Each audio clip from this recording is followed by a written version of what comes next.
To the harem, and it might be scary, but it's a wonderful place. Good things have happened to me here and a lot of other people.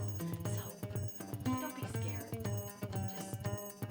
Just sit back and enjoy the story. I'll fill you in on what's happened so far. This is one of my favorite pillows. It has the symbols of some of my favorite things, which have to do with the things of my God. But that's getting ahead of my story. Long before I came to the harem, King Ahasuerus already had many, many women in his harem. He was a good man. He had women to keep him company. He had women who he took care of. They had no one else. And he had a queen named Vashti. We all loved Vashti. She was a wonderful queen over all the land that King Ahasuerus had. King Ahasuerus was still king of 127 provinces back when I was born. 127 provinces. Media, Persia, from India, just everywhere. He was king of almost everything. Well, he did a celebration one day. He invited his princes from all the lands. His nobles came, and they brought their servants too. And so the town was full of people for this celebration, and it went on for 7 days. In that time, Queen Vashti invited the noble ladies that had come along, and she had her own celebration. And so they were having their festivities, the women, when word came on the 7th day that King Ahasuerus wanted Queen Vashti to come before him and his nobles. He wanted to display her beauty. Some of the stories from the harem say that when she talked to the servant who came for her, he had informed her that she would be removing her garments to display her exterior beauty. And when Queen Vashti thought of appearing naked before the men who were drunken, she decided not to go. Again, this is the story from the harem. And so, in record, she refused to appear before the king at his party and before a display of his nobles. And of record, the king was disappointed, but his nobles and his counselors would not let him just be disappointed. They said, "You must do something to Queen Vashti.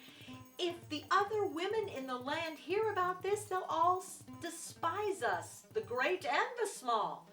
You must do something against Queen Vashti to discipline her so everyone will know that women cannot disobey their husbands. If you don't, the whole land will fall apart. The women will not obey at home. Everything will come to ruin. You will be king of nothing." So they convinced him to banish Queen Vashti. He loved her and he missed her greatly. And they also had him make a decree to all the lands that every man, great or small, was to be the head of his house, was to be the voice that made the house run. And so the decree went out, and every man the lowliest peasant to the greatest prince, was to be the voice of his house, and all women were to submit to their husband. This made the king's nobles happy. But it didn't make the king happy. He was very lonesome, and time went by and he did not find any comfort, not even in his harem. He needed a special woman to be queen. And so finally he was given the counsel that let us go gather together all the young virgins and let them come before you and find a queen in them. And so it was that I was one that was rounded up. My uncle Mordecai had told me when they took me away not to mention that I was Jewish. My name was Hadassah, and as Hadassah they would know I was Jewish, so I was given a new name, Esther. So I went into the harem as a young girl, and I found great favor with the head of the harem, the eunuch who was in charge. For some reason, maybe it was my big dark eyes, maybe it was my sweet disposition, for some reason I found favor with him. He gave me extra maids to take care of me. I was just a young girl, but the attention was wonderful. He gave me the best place in the harem. He gave me the best rooms in the harem, the best servants in the harem, and the best treatments in the harem. It was a year for all of us who were rounded up to be brought into the harem, to be sent before the king. It was a year of beautification and cleansing. For 6 months we were cleansed with oils and ointments and scrubs and rubs and bathings, and for another 6 months we were anointed with more oils and perfumes and lavished upon until we were pure enough to go before the king. On the day that I was to go before the king, I was told what I had heard all the other girls be told. You can have anything, you can wear anything, you can wear any of the jewels here, you can wear any of the garments here, you can have anything you want when you go before the queen, before the king, for he's looking for a queen. So most of the women, most of the girls, dressed up with all the jewels, all the beautiful garments, all the shawls and robes and capes.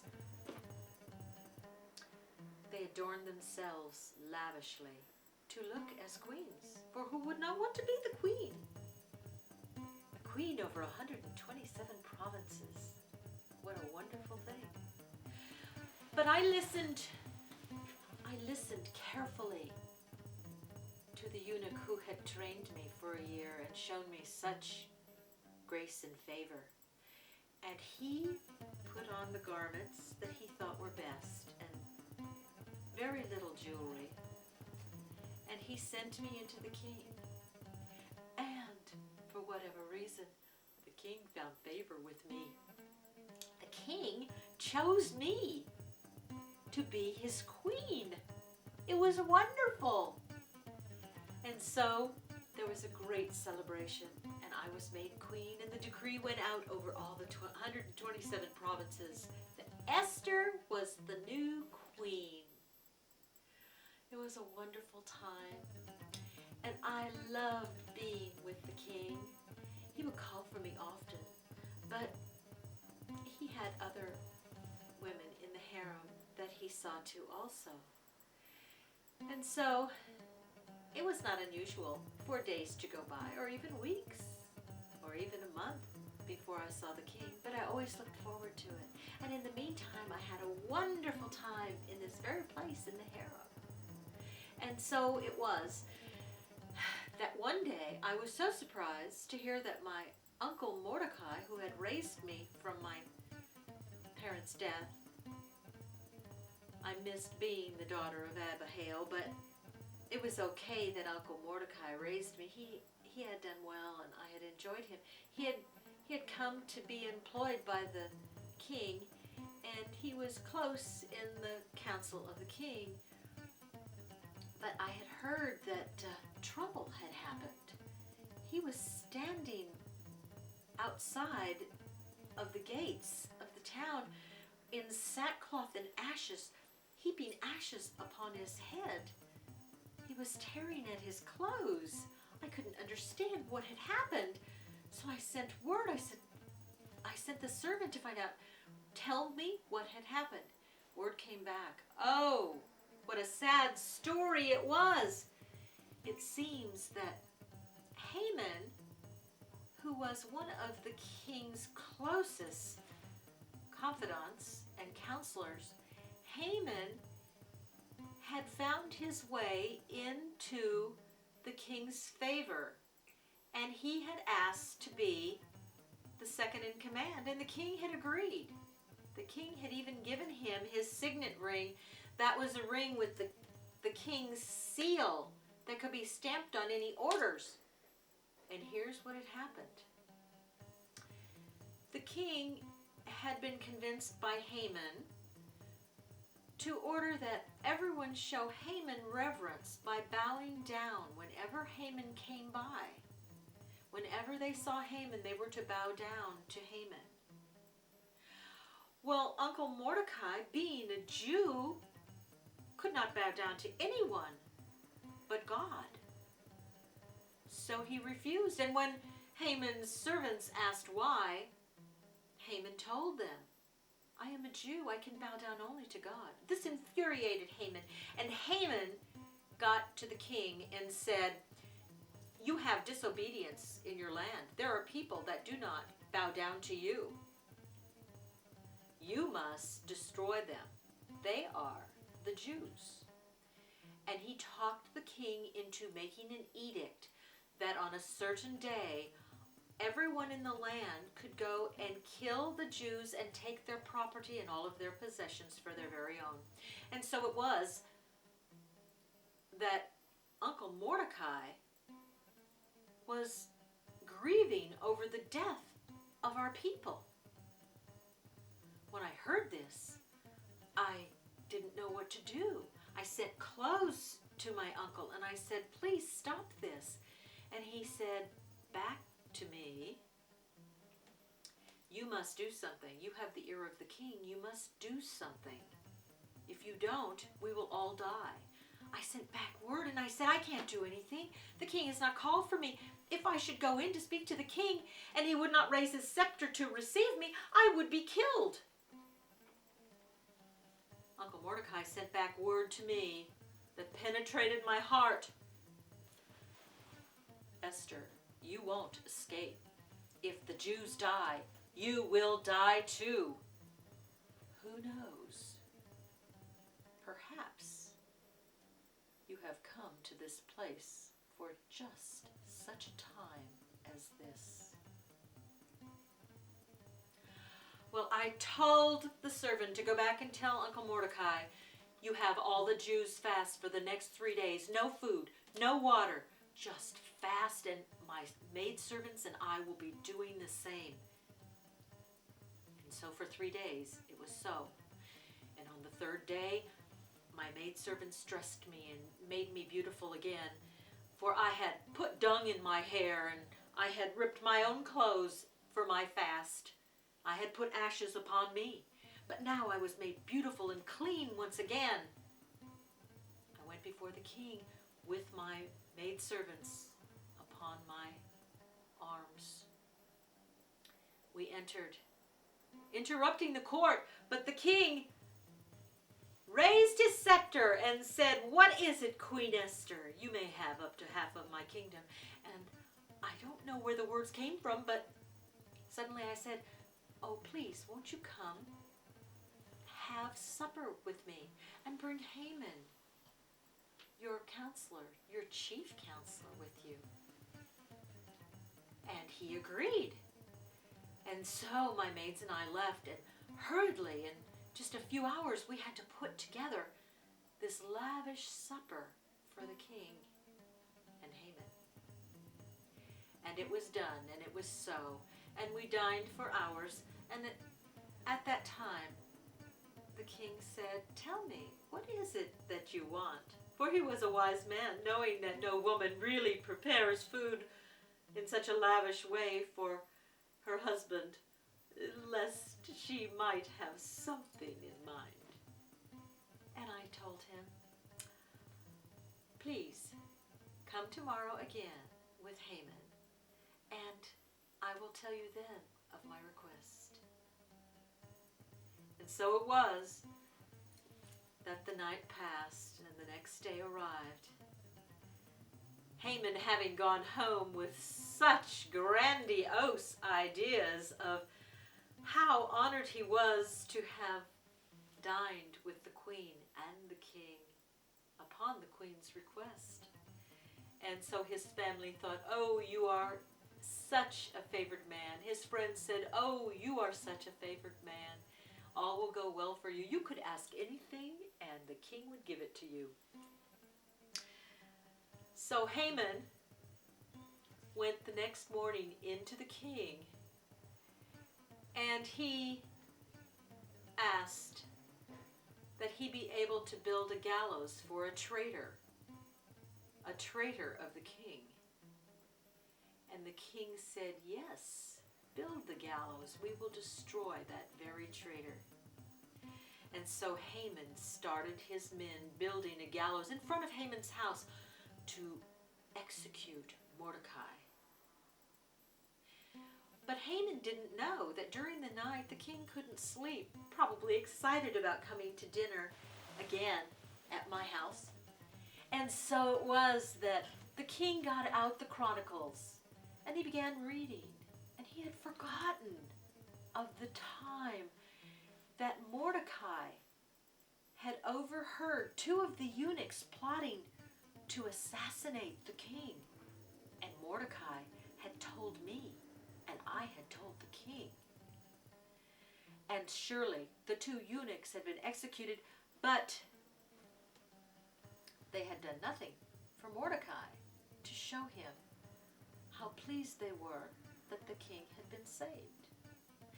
And so it was that the king thought, "I should do something good for Mordecai. He saved my life and I never did repay him."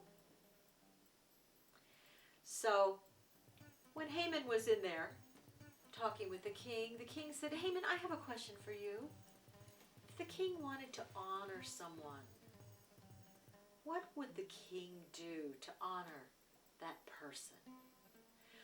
Well, Haman, thinking the king meant to honor him, said, "Well, I think the king should give that person his very own royal ring, right from the hand of the king.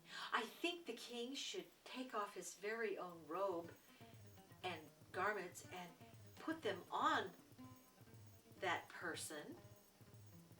And I think the king should have that person honored by wearing the king's ring, the king's robe and garments through the town on the king's very own favorite animal, led by the king's men."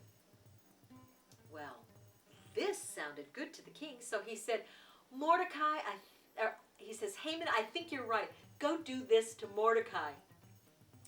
Haman was shocked. He had no idea. And so he went and he did the king's orders to Mordecai. And he was the one who led Mordecai's animal through the streets while Mordecai was honored, wearing the king's ring, the king's garments, and the king's robe, and shouting out to honor the king's man, Mordecai.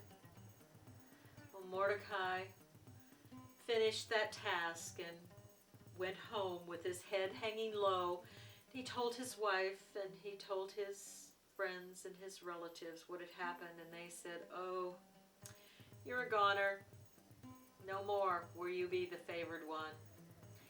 And so it was that as he was speaking and his friends and relatives were pronouncing him a goner, that the king's men came to get him to go to supper at my house. And he came to supper. And in from supper, he sat and he tried to regain his happiness that he had the day before. We dined. We talked. And the king said, "Now, Esther, you must tell us again.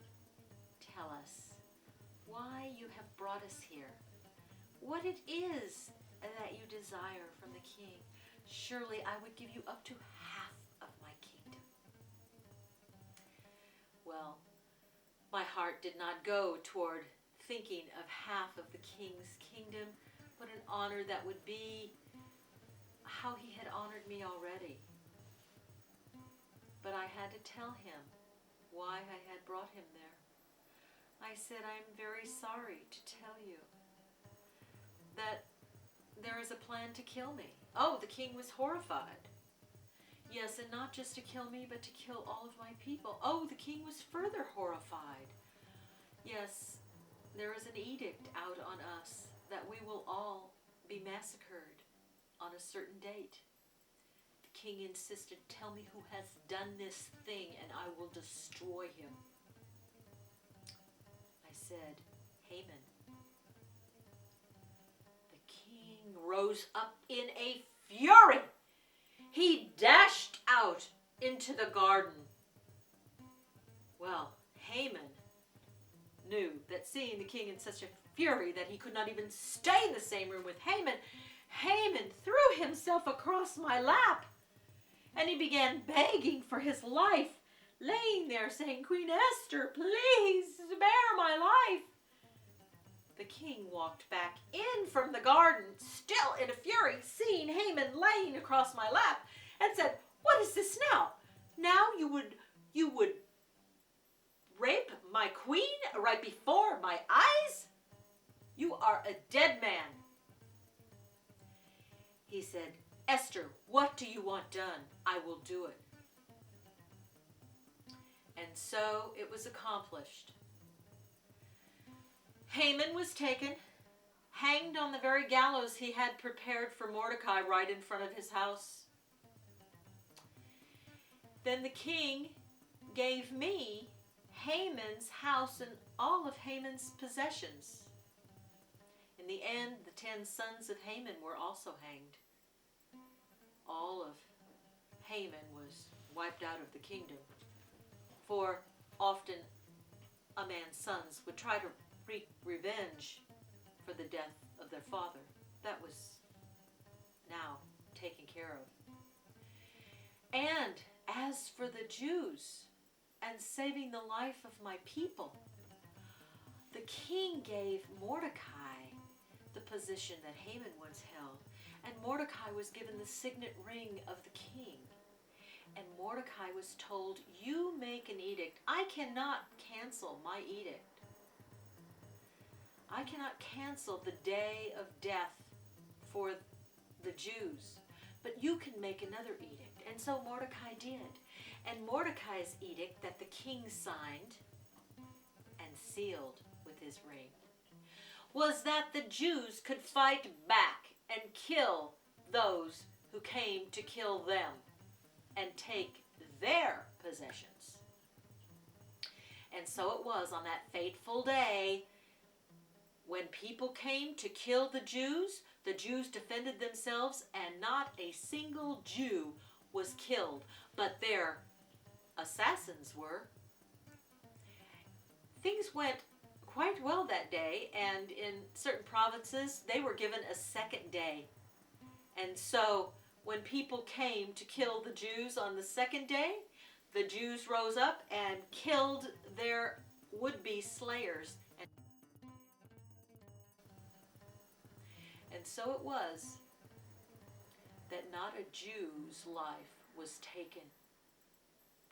Mordecai, oh, he was exalted to a place of honor with the king. Everyone saw what had happened. Everyone had heard the story of what had happened. No one ever dared come against Mordecai. He had such grace and favor of the king, it would be as if coming against the king.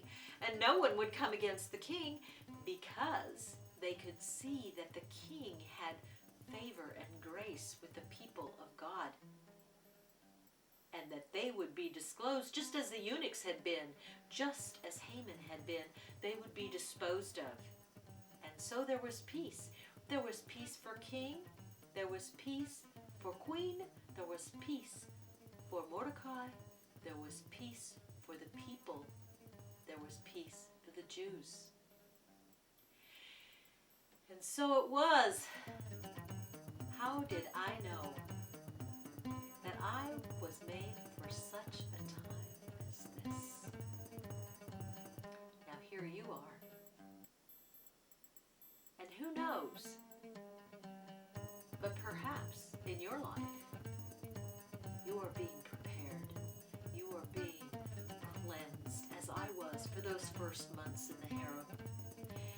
Perhaps you are being anointed, as I was for the last 6 months in the harem. To be prepared, to come forward, to do something for God in such a time